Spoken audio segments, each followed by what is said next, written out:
All right, people. Today, we're going to talk about all things Omar Elizondo, leadership. Wong is asking a bunch of good questions about, why I am the way I am and how I've gotten to where I've gotten to, some of the experiences in life that have shaped me, as well as, just the impacts in family life, kind of getting to the point where we're at now. Talked a lot about sports. Talked a little bit about my kids at the end, so super excited about that, and very much enjoyed having the conversation today, and look forward to you guys listening to the whole podcast. I'm gonna stand, I won't be seated, gonna hold my head up high and stay undefeated, defining moments on this pod. I'm American by the grace of my good God. Before we start with Carlsbad, New Mexico, I got something for you, brother. Come on, man. Oh, man, I appreciate Merry it. Christmas. Angel, I got you something too, brother. Merry Christmas. This. Yep. Undefeated. Dude, that is solid. You like that? Yeah. Americana. That's awesome. Thank you. I appreciate it. Absolutely, bro. Yeah, no, so born in Carlsbad, New Mexico, lived in northern New Mexico and southeast New Mexico, and then my parents ended up getting a divorce, and my mom and my sister and I lived in northern New Mexico again after that, in a little town called, it's an Indian reservation, and it's Powake, New Mexico, and there's a casino out there now, but it's in between Santa Fe and Espanola, and my mom ended up meeting one of her coworkers' brothers whenever she was working for an attorney, and they ended up hitting it off, and they were married after 3 months of meeting each other. Wow. Yeah. Okay. 1990. So my parents got divorced in 1989. It was about a year and a half timing wise. Remarried, moved to San Angelo, Texas. He was in the Air Force, and they've been married for 26 years now. No, 30. They've been married for a long time. Yeah, for a long time. But based off of a quick 3 months, I just learned a lot from him. My mom taught me a lot. I learned a lot from my dad, obviously, as well. But just traveling the world after that in the Air Force. He was deployed, so lived in Misawa, Japan for about 3 years. And just between moving back and forth in New Mexico and then moving to Texas and moving to Japan, it was probably from pre-K through the 9th grade, actually to the 8th grade, I'd moved schools 8 different times. So wow. Just adaptability, I think, is probably something that was strong for me, having that experience. Yeah. So our friendship goes back to Chesapeake Energy days, and it's been a long time. Met you in the gym, thought you've always been a solid man, always friendly to just about everyone you come in contact with. Everyone knows who Omar is, man. So I definitely appreciate that quality about you, man. Oh, thank you. I appreciate it. So what got you into oil and gas? So through high school, whenever you get to that point where you kind of try to figure out what you want to do, ended up looking at different colleges, universities, figured I wanted to get a little bit further away. So in-state, obviously, was something that I wanted to do just because I was barely at the top 10%, so I could go wherever I wanted to. And it was one of those things where I chose Texas Tech University in Lubbock, Texas, and it was a good 6 hours away from San Antonio, where I was at the time when I went to high school. And for me, just that distance kind of gave me a level of independence that I felt like I needed, because I didn't think anyone was just going to show up or pop in unannounced or unexpected. So that was kind of one of the driving things for me. And visiting the campus, I thought it was just well laid out, beautiful campus. I enjoyed the friendliness of the people. West Texas, I mean, it's kind of flat. The winds shifted, and sometimes there were slaughterhouses north of Lubbock, so that kind of sucked whenever the winds shifted, because you would just get a bunch of just stank.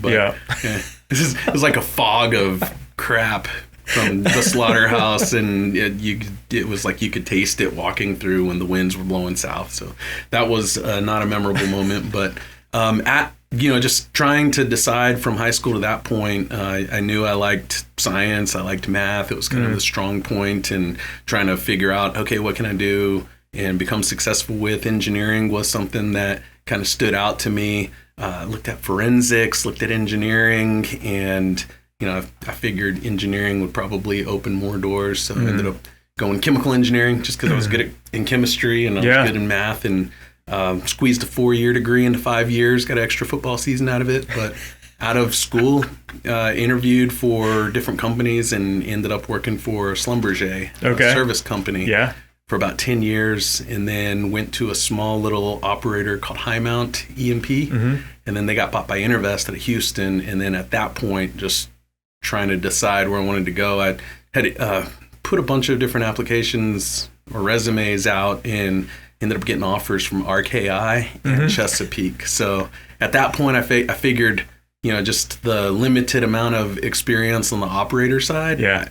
Just for me, I felt like Chesapeake was more of a structured place that I would be able to have a better foundation to continue to progress and learn and, be able to be a contributing person to the organization. And it's worked out. Yeah. How long have you been at Chesapeake to present? For about 9.5 years. It'll be 10 years the end of July.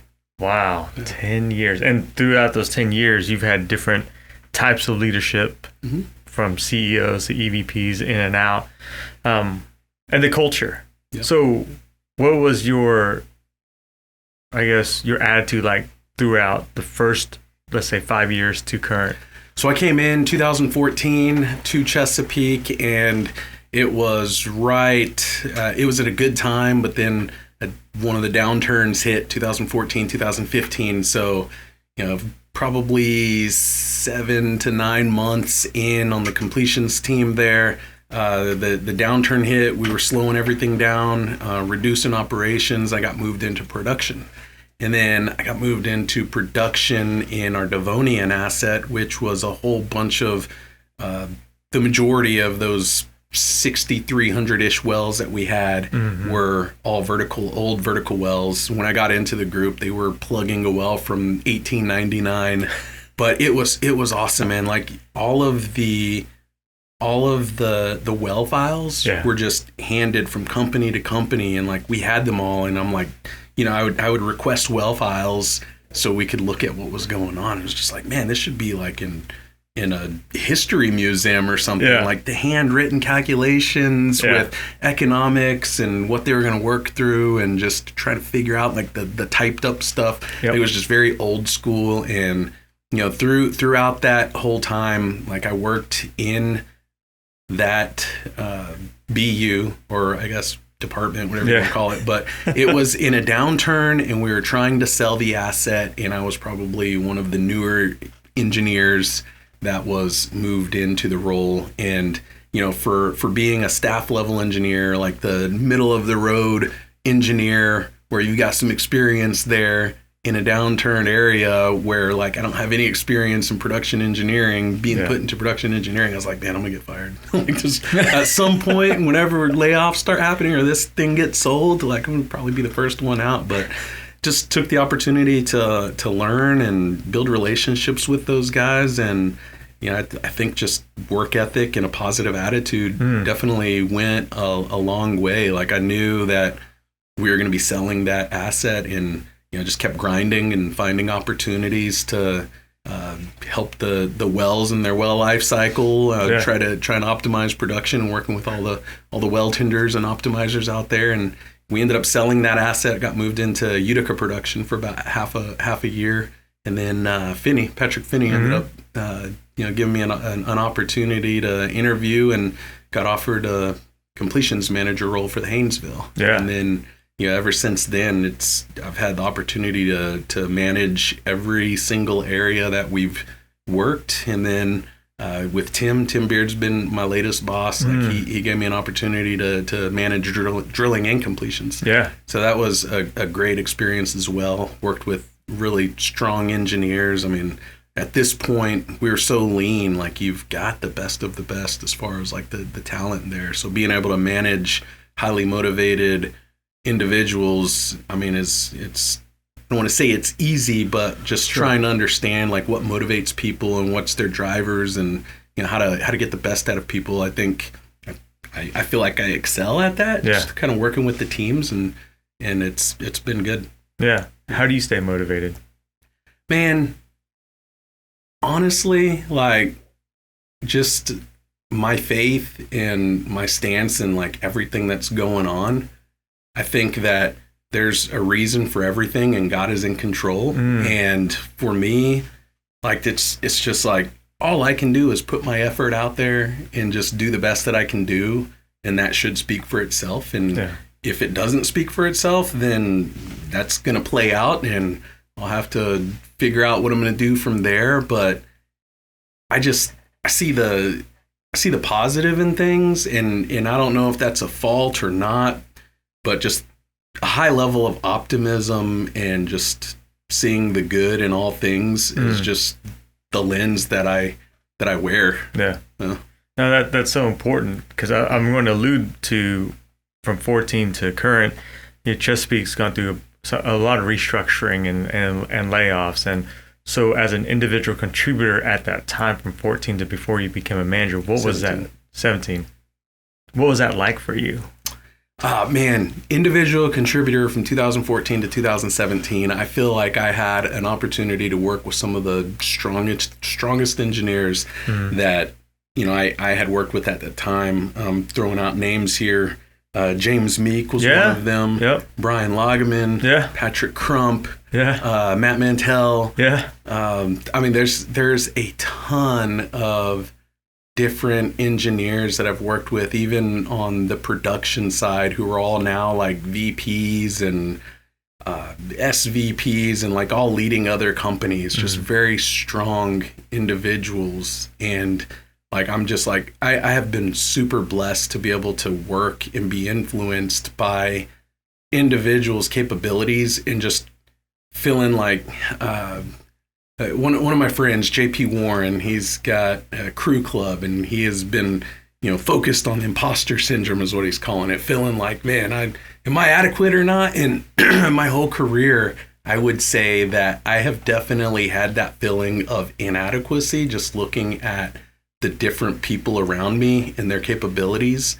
And I'm just like, man, like this is an awesome opportunity to be able to work with people who are so good at what they do, and make big impacts every single day. And like, to me, it's just a blessing to be able to have that experience and opportunity to do that. And like, to be able to manage people that I think so highly of, like even in back to the individual contributor day, like it was very humbling coming in at a mid-level staff level engineer, and being moved in the production role, learning from engineer ones or engineer twos. Like at that time, working with Colby Arnold. Colby is like such a bright guy, like super smart, just intuitively knows things. It's like, golly, how do you know so much at such a young age with, just different experiences. Yeah. Like, my background came from a service company, so I feel really strong in that area, especially with the completion side, like knowing equipment and how things work, and managing different frac crews and individuals, and just working on the service company side. Like that was a good experience for me. But seeing people who don't necessarily have that experience, but have just been like in tune with operations and drilling and completions and production, and they're just sharp and bright individuals. I'm like, man, like this is great. Like just absorb and learn as much as you can, and try to influence each other. But I'm gonna throw another name out there, like Katie Hill, Chris Hill's wife.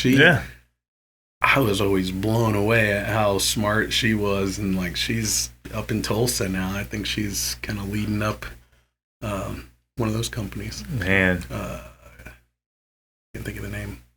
I can't think of the name either, but I know what you're speaking about. Yeah, because I follow them on LinkedIn. So I think James is over there. Yeah, Katie's there. I'm trying to think of it, but yeah, I should know that. But so now get into the management role. and you've got this optimistic attitude and mindset. How do you keep your team motivated? And then after you answer that question, how do you keep the influence of your optimism outside into corporate culture at Chesapeake? Yeah, so keeping the team motivated, I think you got to make work fun. I think you have to set goals. You have to try to make sure that, whatever the corporate or company goals are, like our goals have to make sense. And I think making sure that people are involved in coming up with those goals, and like if there's any ideas out there, just encouraging, like throw everything you can at the wall, see what sticks. Let's try things. Let's try to have fun doing this. Let's be competitive. Let's compete with whatever other assets we have in the area. Right now it's just Haynesville. So working with Carl Meyer in the past, we've developed a really good, strong friendship. Kevin Schwind and I have a really good, strong friendship as well. He's our superintendent for completions in the North. Just in the role that I'm in right now as completions manager, like just driving that competitiveness is a lot of fun. Like, okay, who's gonna try a new technology first, or who's gonna roll out something that our boss has been pushing for somebody to try, and are we gonna make it successful? And how are we gonna just continue to take step changes? But just having the engineers or my team or our techs or anybody continuing to just drive steady, consistent improvement, I think is fun to be able to stake the claim to, hey, we were the first to do this, or we're beating you in this aspect, or oh man, they're kicking our butt. Like how can we do something that's going to differentiate ourselves? But keeping it fun, I think, is something that we need to definitely do, but also getting their input and buy-in to what we want to do is important as well. Yeah, that makes sense, man.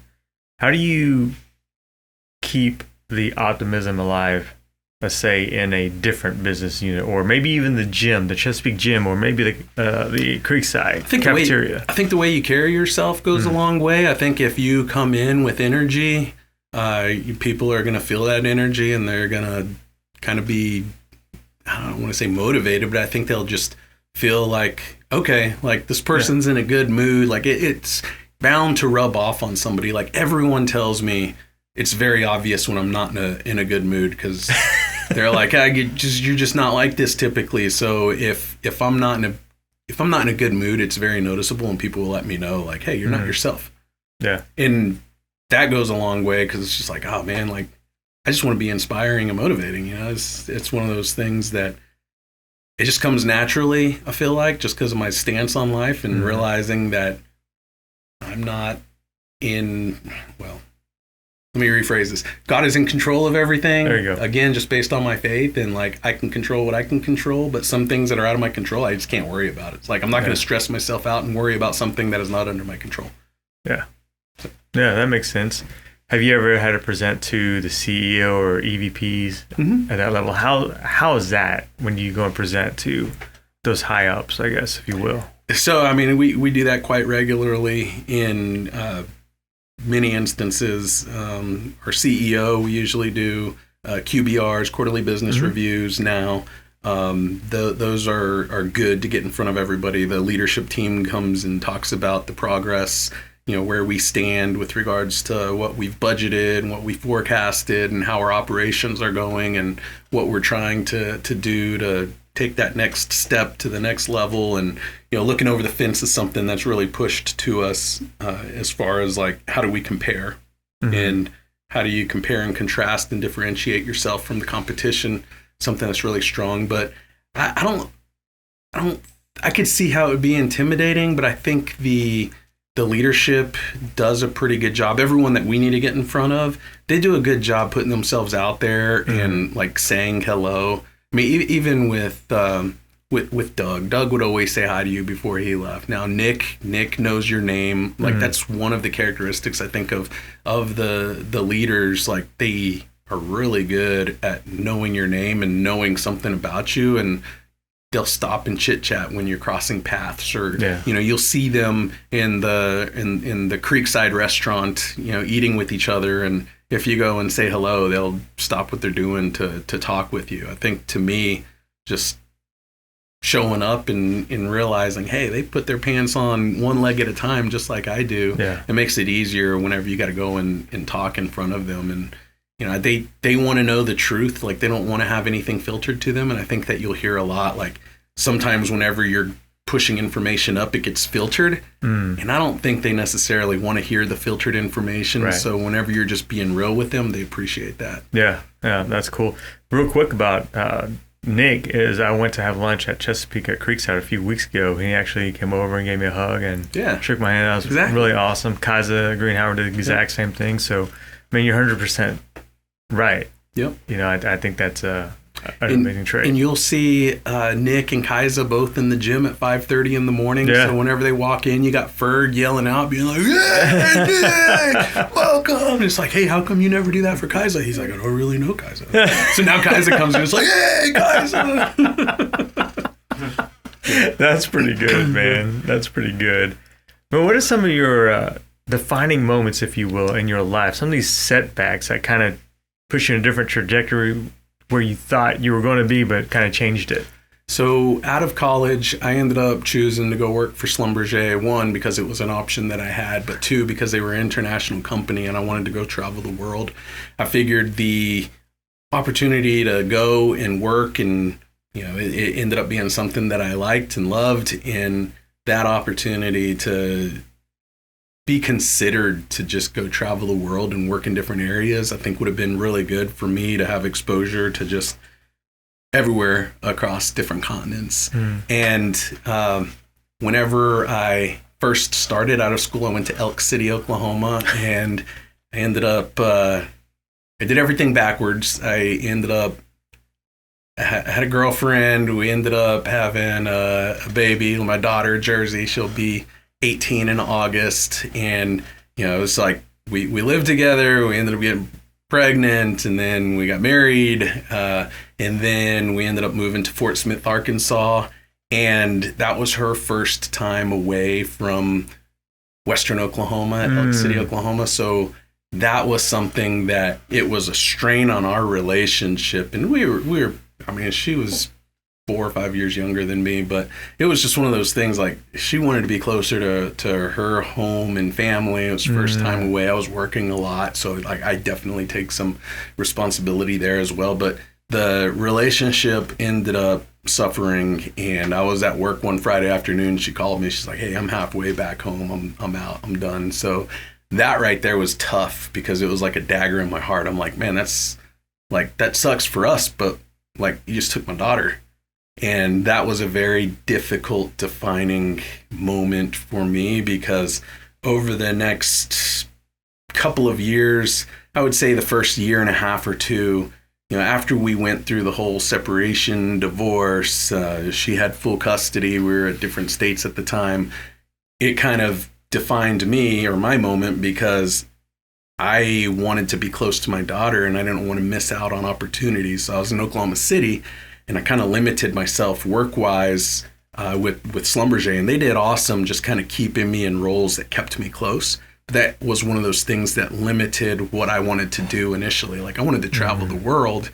So it just kind of limiting myself, because I wanted to be somewhat close to my daughter, to not miss out on her opportunities. Like, all the effort to go and be involved with school things or birthdays or sports and everything that was going on. Like, I didn't want to miss that. And I remember I'd get so frustrated because, her mom and I didn't see eye to eye on so many different things. And I would get so upset for expectations. I was like, well, the decree says this, and we're supposed to meet halfway, or like, you can't like put or dangle her over my head for whatever you want. So it was one of those things that for me, I had to completely change my perspective. And I realized, like, this is unhealthy for me to get upset and get mad and escalate every time we're going to have conversations, because we're just arguing for the sake of it. And like, I learned, and it might sound bad, but for me, I realized I'm going to have zero expectations. If I have zero expectations out of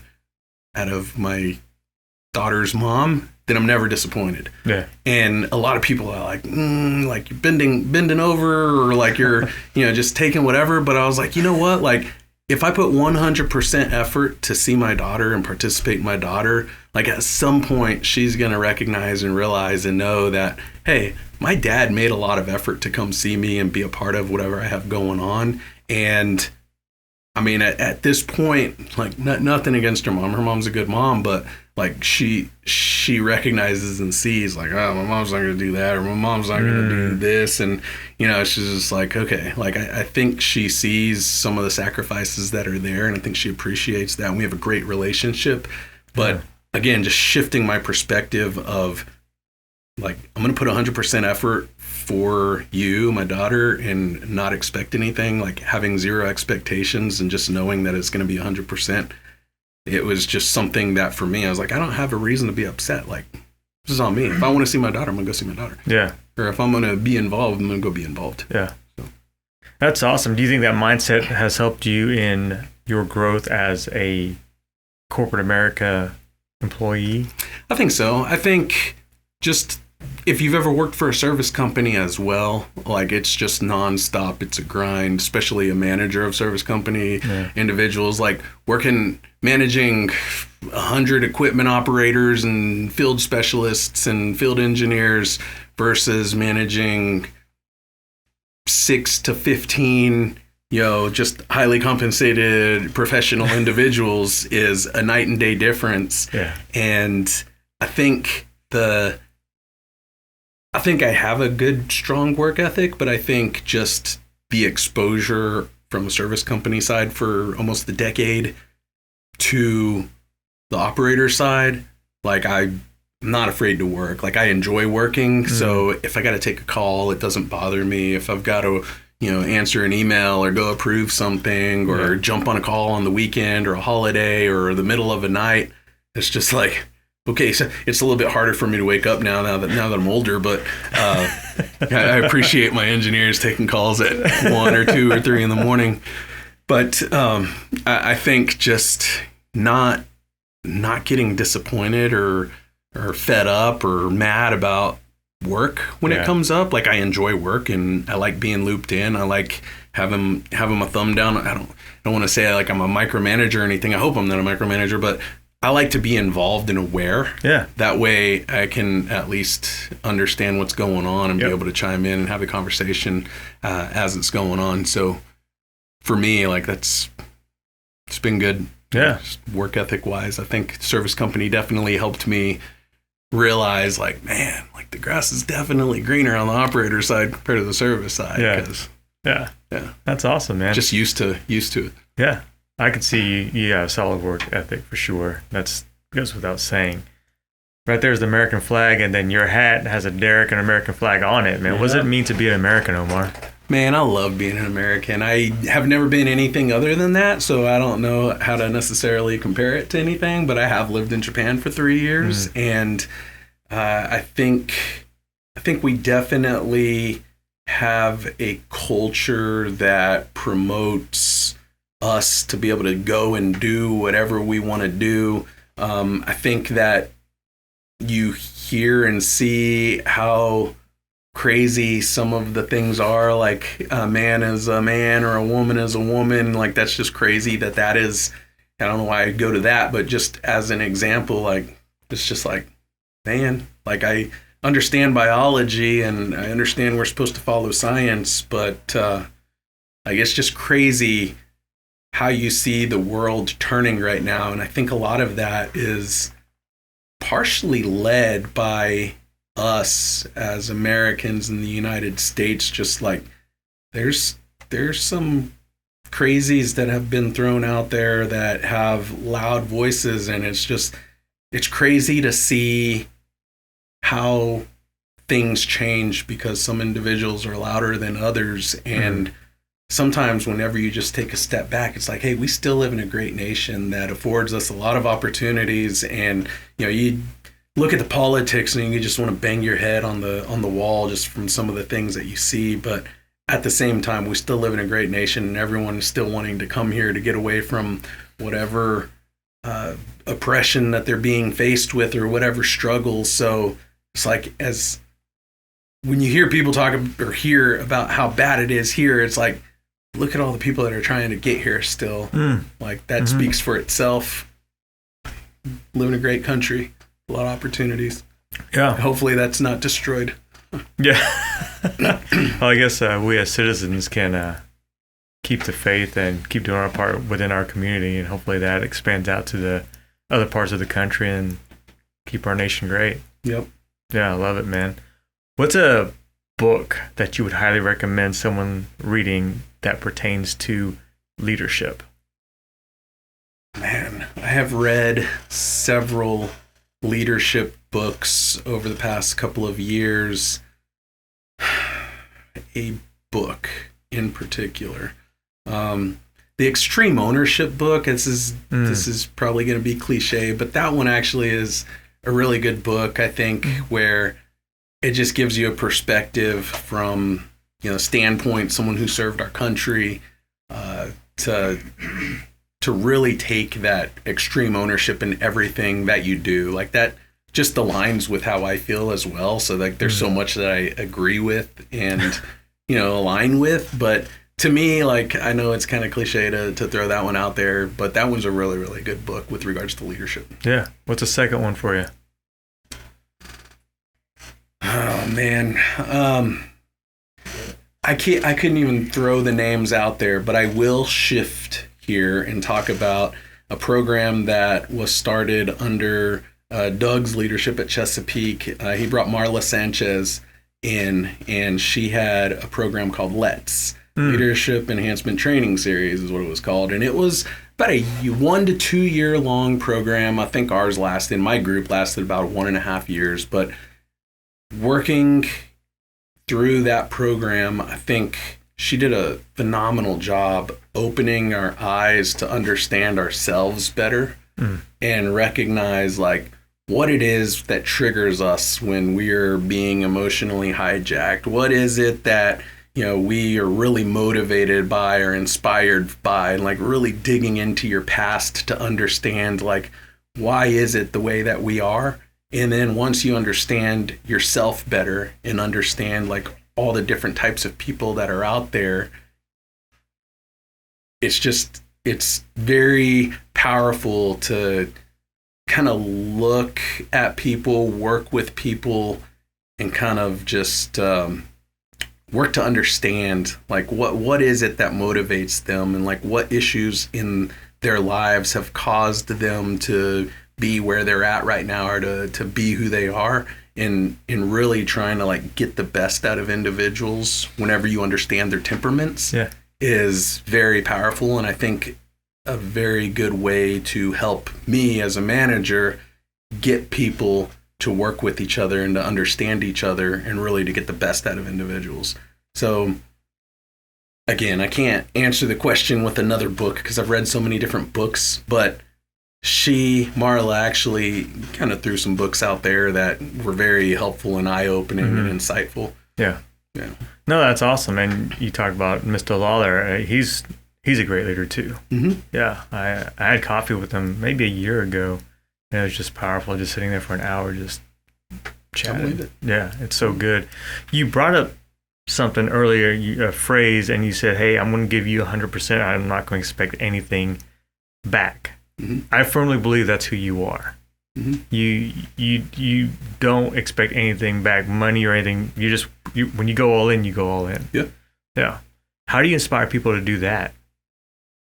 I think by leading by example, showing that you're not out to try to gain anything from any individual, and that you're willing to sacrifice and put it all out there for somebody, and whenever they see that you're willing to lay it out on the line for them, I think that they'll do the same for you whenever the time comes. Yeah. And maybe they will, maybe they won't, but like, for me, I just believe like I'm going to give you 100%. Yeah.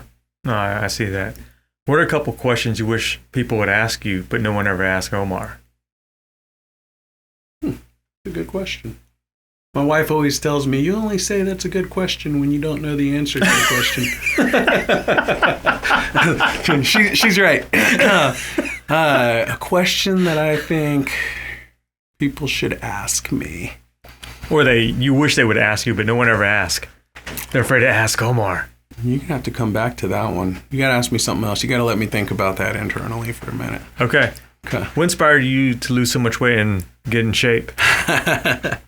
We have had competitions. So the biggest drop in weight I took was when I first started managing the drilling team. So working with the drilling guys, these guys are out on the rigs all the time. It was early 2020, trying to create camaraderie. Some of the superintendents were like, man, we're fat. Like, we need to walk around a little bit. Like, let's do a competition. They asked me to set it up. So it's like, okay, we're going to do weigh-ins. We're going to go for four months, I think is what we took it to. And we had probably 15 individuals that all agreed to kind of compete.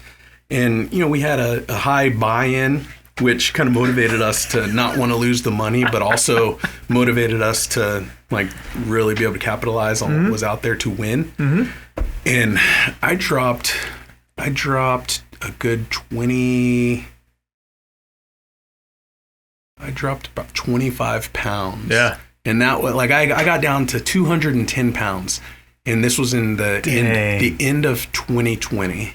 Wow. And like I hadn't weighed 210 pounds since probably my earlier college years, but I had gotten up to 240. So 240 is the heaviest that I've ever weighed. So when those guys were saying, hey, we want to do a weight loss competition, I'm like, man, I need this too. Yeah. And I like the 220 range is good. 215, I think like I'm really feeling slim, but 225, 230 is typically where I'm hanging out at. 240 is a little pudgy, man. Like I put on some weight, but I hear a lot of people say that just randomly walking across campus. Even now, I'm probably hovering around 225. But people are like, man, you're looking thin. And then my workout friends, they make the MC. They make fun of me, especially Bullware. He's like, man, you're so weak these days. You used to be strong, like you can't keep up. But he kicks my butt every day now. It's crazy how dorky he was. Now he's all built and strong. Him and Ferg kind of lead the pack with the group that's still there. Yeah, I remember. I like Bullware and Ferg and Duran. Does Paul ever come up and work every once in a while? Paul Duran? No, he lives so far away. Does he? Okay. Yeah, he's on a farm basically. Okay. Well, it did help the fact that you guys gained weight because of all these people bringing Chick-fil-A, Rudy's Barbecue for breakfast. And I mean, I remember when I was in Reservoir, we were like, hey, why don't we get anything? We're just economic nerds, I guess. Yeah, the drilling and completions, more specifically drilling, they definitely get a lot of food brought in. Yeah. A lot. Just a lot. Speaking of food, does pineapple belong on pizza? Man, I don't mind pineapple on pizza. I'm not picky, though. Like, I'll eat pretty much anything. There's few things that I don't like or just don't have a preference for. So let's hear that. Or where are those? Man, just the texture of cottage cheese, I think, is gross. Yeah, I'm out. So yeah, I'm usually out on that, and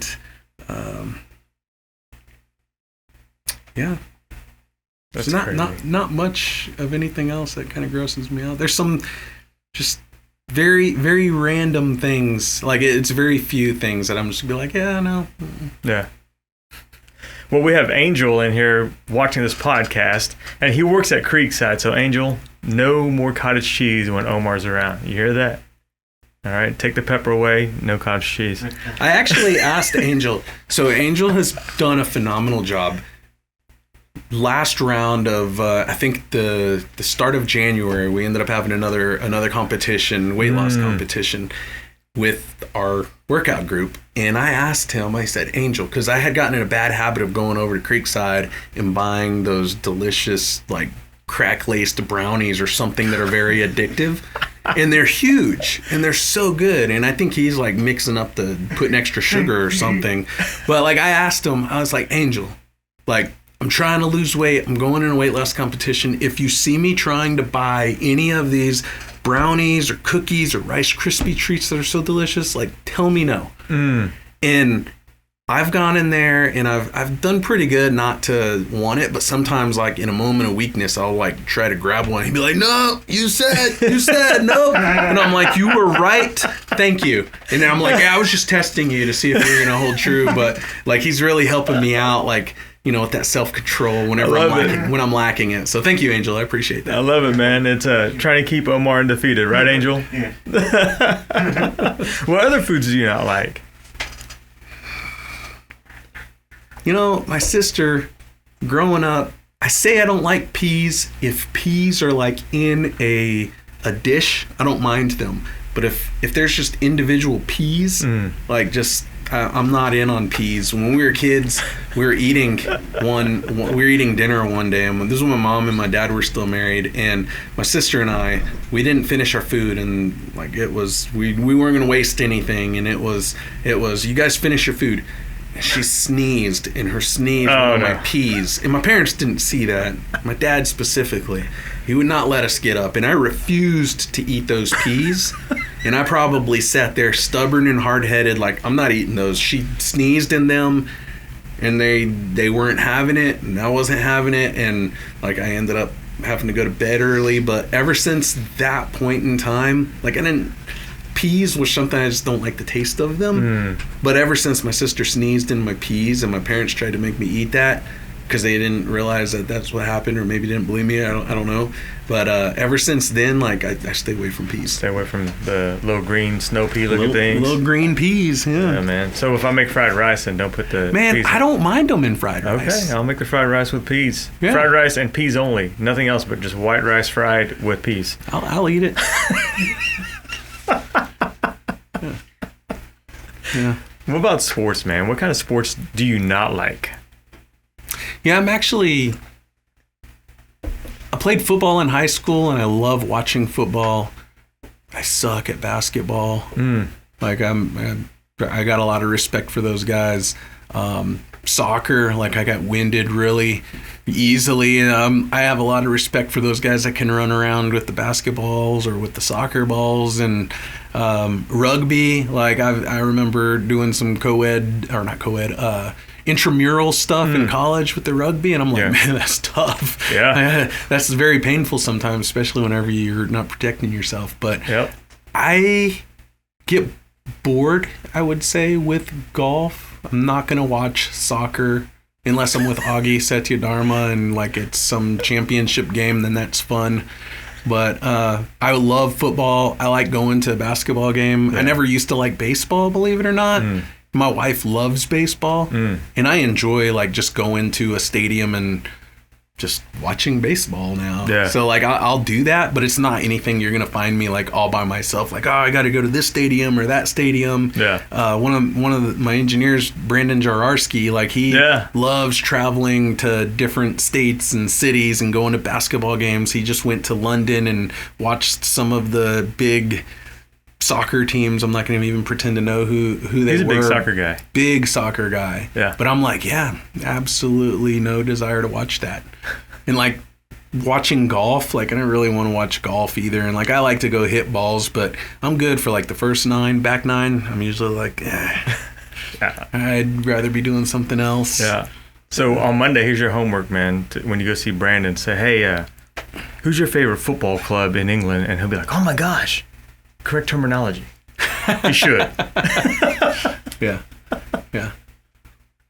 Speaking of homework, we started an MBA program through Oklahoma City University. Oh, nice. Yeah, it's pretty awesome. We've got Josh Jackson and two of his completion engineers, and then myself and Ashley Mercer, one of our other completion engineers. We're all going through this program, MBA for financial analytics, and there's a lot of homework that's involved. And now we just started a 8-week class that the intensity level is definitely increasing, finishing up another 16-week class here in the next 2 or 3 weeks. But that's been something that's been an adjustment to, like really prioritizing your time. I think my wife she's just kind of like, I'm kind of hesitant to commit to things because I'm like, I don't know what my homework load is going to be, whether I've got tests or posts or, papers or, just problems that need to be done. I got a test I got to knock out tomorrow. So Yeah. Dang, man. Yeah. I'm curious about baseball. Okay. So you like going to watch baseball games, and then you're out on soccer. My question is, why do people or baseball fans celebrate shutouts, but then in soccer, if it's a shutout, it's like, it's boring? I have no clue. I never played baseball whenever I was a kid. Every time I've gone to Houston for the Daniel Energy Partners Thrive Energy Conference, they have batting practice is what they call it. And embarrassing story, I think last year or maybe 2 years ago, I went to that and I went to swing and I swung at this ball and this bat just flew out of my hand. I'm like, all right, I'm done. That was embarrassing. on the field at Minute Maid Park. Yeah. That's pretty cool, though. Yeah. You were at Minute Maid Park? Mm-hmm. That's pretty cool. Yeah. But no, I honestly, when I was a kid, I always thought baseball was just slow. I'm like, just standing out here waiting for kids to hit a ball, and whether or not they were hitting balls, it's just one of those things I never really got into. And then plus moving around all the time, I guess it never really stuck for me. So, yeah, that makes sense. Soccer, when I was a kid, I liked playing soccer on the playground, but getting older, that was also another thing I just didn't really have time for or really care about. So I don't know the answer to the shutout things, but I can talk about football all day. I like football. Football is interesting. It's just fast. It's hard hitting. It's fast paced, and probably more with my personality of just like go. That makes sense. I always like to be doing something. Yeah, that makes sense. My mom and dad put me in soccer because I was getting fat when I was 5 or 6 years old. That's a good. And that's just stuck with me.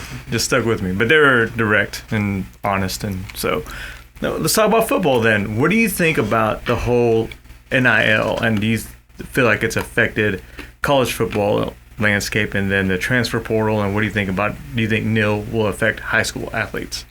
Man, I think it's a shame. It really is. There's no commitment. There's no dedication. I think, kudos for the kids or the players making money, but I think you look at the coaches who are retiring, or some of the commentary that they're saying, and it's just like, why are we doing this? Like, these kids aren't going to be here. They have a good year and they're going to go wherever the money's at. And we were having a conversation yesterday, I think, with the group, and it's just like, look at someone like Tim Tebow. Imagine how much money he could have made in college. He probably would have made a lot more than the pros, but to me, I think that it loses focus on commitment and dedication, and if you're gonna put it all on the line for your team, like, that's your team. I just feel like that's kind of taken away. Yeah. It's my own opinion. No, that's good. What do you feel about, because you like basketball too, or do you like basketball? I like watching basketball. Yeah, you like watching basketball. So there have been collegiate teams opting out of the NIT because they didn't make the NCAA March Madness. What are your thoughts on that? I think if you are invited to go compete and give those players an opportunity to showcase their talents, in my opinion, I think that you should go for it. It was kind of shifting back to football, since I like football better than all other sports. Florida State, I think it was Florida State in the playoffs, college football playoffs. Yes. Like, all those kids that decided to sit or not play, and then like they just lost horribly. Like, to me, that was a disgrace. Yeah. But I'm with you, man. Yeah. So let's keep it at football. Texas, are you a big Texas Tech Red Raider football fan, or? Yeah, I am. Okay. We've had horrible past. I'm not going to say horrible. We have not had the best past decade worth of football.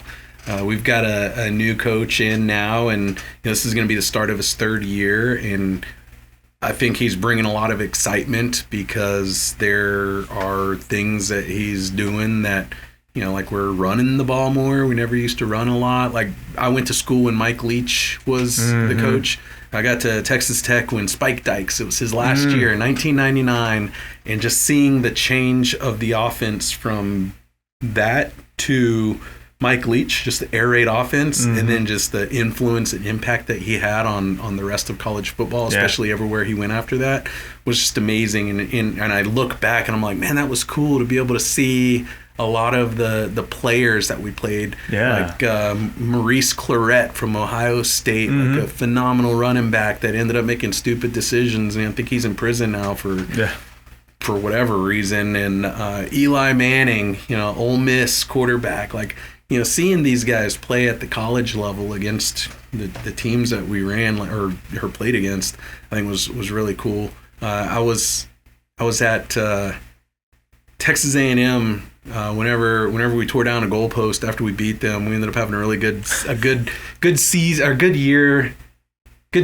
that year where we beat like all of the Texas schools, the UTs and Baylor's and A&M, but we ended up pulling down the goalpost. I think they were number 5 in the nation at the time. We ended up pulling down the goalposts and like carrying it to the stands. And I remember like that was really when you hear the uptick of Texas Tech fans are the worst. And there was a big fight that broke out, and like one of the A&M guy, there was like some high-level guy at A&M who ended up getting punched in the face, and come to find out, like after the fact, it was an A&M student who ended up punching him, but like Texas Tech got the rap because it happened in Lubbock. Yeah, but that was cool to be a part of, run down on the field and helping carry the goalpost. Field, the goalpost. Goalpost put out in West Texas along with the oil derricks drilling that Permian oil. Yeah.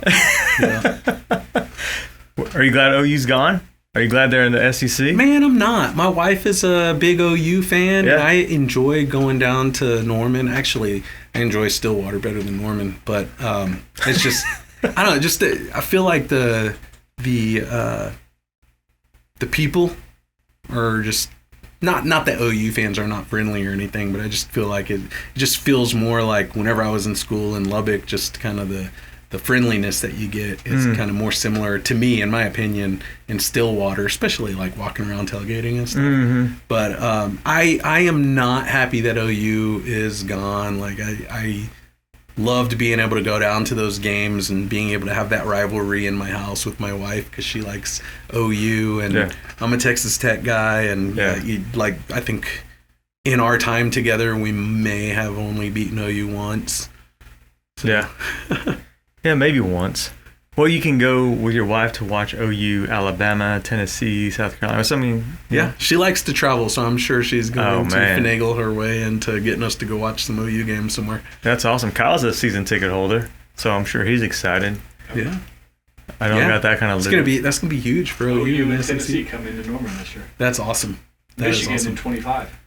Oh, really? Yeah. Oh, man. I remember watching the OU and Tennessee game whenever Baker Mayfield, that was his first year there, right? Yeah. But just seeing, like, we went to that game where Patrick Mahomes and Baker Mayfield played in Lubbock against each other. It was just a back and forth shootout. 56. Yeah. We were there. My whole family was there. That game was awesome. Unfortunately, OU won. I mean, fortunate for you, but unfortunate for me. But that was a great game. But just seeing them in the NFL now, I'm glad to see Baker Mayfield doing better now, especially this last season. Yeah. See his stock rise. For sure, man. Yeah. What's a piece of advice you would give your younger self? I think being able to just continue to the shift for me, like thinking that there's some sort of expectation, like whenever I was going through the time where I no longer had my daughter with me 24/7 and thinking that like because a court order says something or because whatever the dynamics are, like having that expectation, I would think like continue to pave the path your own way from a younger self, like not having those expectations and continuing to just break down whatever barriers that are there and doing what you've got to do to succeed or get what you need or want, I think is something I would probably tell my younger self. Like I think that lesson was definitely a lesson that shaped who I am, but it would be something that I would kind of like encourage my younger self to just kind of act on sooner. Yeah. Have you had time to think about the 2 questions you wish people would ask Omar, but no one ever asked? Man, been sitting here thinking, what are those questions? I've got nothing there. I don't know. I'll probably think of something as soon as we finish here and I'm done. I'm like, these are the questions. But no, I don't have anything. Yeah. Any aspirations to be CEO? I think the MBA classes that I'm going through right now, especially with the financial analytics focus on the finances and everything, is definitely helpful for me to have a better understanding and insight into kind of the thought processes, especially like we're in a strategy class right now. And, just some of the stuff we're learning in there is pretty interesting, but the finance piece is very eye-opening, and just the financial ratios that should be considered and looked into, and how the financial engineering that goes into a lot of your balance sheet and everything like that, I think is cool. But I would love an opportunity someday to be at a higher position. CEO, I have no idea. I think that would be fun, but again, I sit there and I'm like, man, there's probably, in my head, I'm sitting there thinking there's probably so many more qualified people. But if that opportunity arose and it was a good fit, then maybe some point at some day, I think I got to get beyond being a manager first and go be a VP or something first. But baby steps, right? Yeah, that's true. That's true. But I mean, if you think about the classes you're taking, and for instance, you get into any sector where there's quote unquote layoffs, you'll get a better appreciation of understanding the finances of the company on certain decisions that you have to make as a boss or a CEO. And so I feel like, unfortunately, sometimes CEOs get a bad rap because of things that, man, the balance sheet tells a story, and so here's what I've got to do with it for the majority to survive. So yeah, that's the way I look at things, man. Just understanding, be more understanding, because being a CEO ain't easy. Promise you that. Well, I think just their ability to get up there and lead, and maybe that's where you're going with that, but just being able to drive company's values and what the mission is, and trying to get everyone aligned and communicate effectively and make sure that you've got everyone marching the same direction, and everyone is working towards the same goals. I mean, to me, that's going to be their biggest challenge with the actual company and the people within that company. I think going out and having the conversations and being able to tell the story and being able to sell yourself, that's probably, I would assume, if you're a CEO of a company, you should know what you do well and be able to sell yourself well, and be able to differentiate yourself and make the moves that you got to do. And I think it's awesome to see us making moves that we are doing. I think we'll probably need some level or form of differentiation other than just natural gas focused, whatever that is. I'm not going to pretend to know, but I think natural gas is a good transition energy, I guess I'll say, and I think that it's going to be necessary and needed. I think playing the long game, I think we're in a good spot, but I think a little bit of differentiation helps. Yeah, no, I agree. 2 more questions, man. Yes. What are you most proud of? What am I most proud of? Man, I haven't talked about my stepson at all. I've talked about my wife briefly, but I'm going to say I'm most proud of my kids. I think my daughter, she's going to be 18 years old this year. She has such a positive outlook and attitude, and I'm not going to get into any details of her own personal situation she's been through, but she's got such a good outlook and a good work ethic and drive to do good in school. I think she is going to succeed whenever she continues on her own life path and journey, wherever that might be or lead to. She's a junior right now, but she's got one more year. It's super involved in things. So I'm really proud of her. And then my son, he is 15, just turned 15 in February. And that kid growing up, we get so frustrated because my wife and I we like the sports aspect of things. And she had him in like all the different sports that you can think of, and he was just like, yeah, like not really into it. And it was just like, so frustrating. But then in the 6th grade, he ended up getting into music. Okay. So he learned how to play the saxophone. Ooh. Yeah.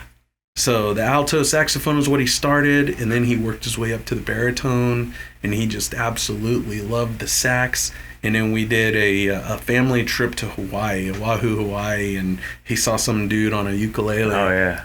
So we got him a little cheap ukulele, and then like they had lessons like at the resort we were staying at. But when we got back, like he was like, "Hey, can I take lessons?"